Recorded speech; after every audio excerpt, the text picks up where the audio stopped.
नमस्कार, जय हिंद साथियों, स्वागत है आपका हमारे official YouTube channel Gurukulam coaching institute में और आज हम बात करेंगे इंडियन इलेक्टोरल सिस्टम की। आज का ये जो टॉपिक है ये काफ़ी महत्वपूर्ण होने वाला है, क्योंकि इसमें हम बात करेंगे इंडियन इलेक्टोरल सिस्टम में डिबेट्स एंड फ्यूचर रिफॉर्म्स की। सबसे पहले अगर हम बात करें कि ये जो चर्चा का विषय बना है, ये क्यों बना है, इसके पीछे के मुख्य कारण क्या है, उस चीज़ को हम समझेंगे। उसके बाद हम इसमें देखेंगे कि फ्यूचर में हम किस तरह से बेहतर रिफॉर्म्स की तरफ जा सकते हैं और क्या इसके आउटकम्स आ सकते हैं, वो सभी चीज़ों के ऊपर आज हम इसमें डिटेल में बात करेंगे।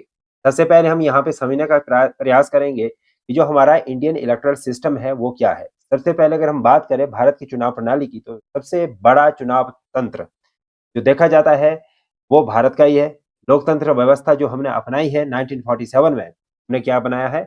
1947 से लेकर अभी तक हम लगातार जो चुनाव प्रणाली को अपनाए हुए हैं, वो है डेमोक्रेटिक सिस्टम के बेसिस पे और यहाँ पर अडल्ट फ्रेंचाइज़ी को अडॉप्ट कर रखी है। अडल्ट यूनिवर्सल अडल्ट सफ़्रेज को हमने अडॉप्ट कर रखा है और इसका एक एडवांटेज ये है कि यहाँ पर लोगों को अपने जो रिप्रेजेंटेटिव है, उन्हें चुनने में सीधे तौर से किसी दूसरे के माध्यम से नहीं जाना पड़ता। ये खुद यहाँ की जो जनता है, वो अपने रिप्रेजेंटेटिव को चयनित करती है। ये बहुत ही इम्पोर्टेंट और बहुत ही महत्वपूर्ण पॉइंट है। इसके बाद हम आगे बढ़ेंगे, देखने का प्रयास करेंगे it is the largest democratic exercise globally, यानी कि जो भारत की जो चुनाव प्रणाली है, वो विश्व भर में सबसे बड़ी चुनाव प्रणाली है। मतलब इस इतना बड़ा जो चुनाव है, वो कोई अन्य देश नहीं करवाता, वो भारत ही करवा पाता है, ठीक है? और दूसरा यहाँ पे कि भई जो इलेक्शन है इंडिया में, वो कंडक्ट किए जाते हैं यूनिवर्सल अडल्ट सफ़्रेज के बेसिस पे, यानी कि एक सर्टेन एज, यानी कि जैसे हमारे भारत में 18 साल से ऊपर की आयु के सभी व्यक्ति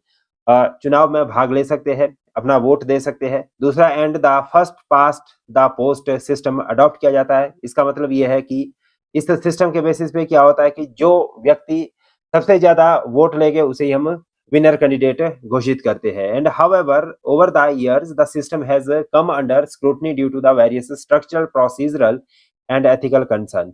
इसमें बहुत सारे हमने क्या देखे कि जो ढांचागत जो चेंजेस है या इसके जो प्रोसेसेस है या उसके अदर एथिकल्स जो कंसर्न है, उस बेसिस पे चुनाव प्रणाली प्रक्रिया में काफ़ी सारे बदलाव भी हमने समय के अनुसार किए हैं। सबसे पहले तो हमें क्या करना पड़ेगा, कॉन्स्टिट्यूशन एंड लीगल फ्रेमवर्क समझना पड़ेगा कि जो चुनाव प्रणाली है, उसका लीगल फ्रेमवर्क क्या है, कानूनी जो उसकी मजबूती है वो किस तरह से दी गई है। तो सबसे पहला आता है हमारे पास कॉन्स्टिट्यूशनल प्रोविजन। यहाँ पर क्या दिया गया आपके सामने, कॉन्स्टिट्यूशनल प्रोविजन दिया गया है, जो कि आर्टिकल 324 से लेकर आर्टिकल 329 के बीच दिया गया है। यानी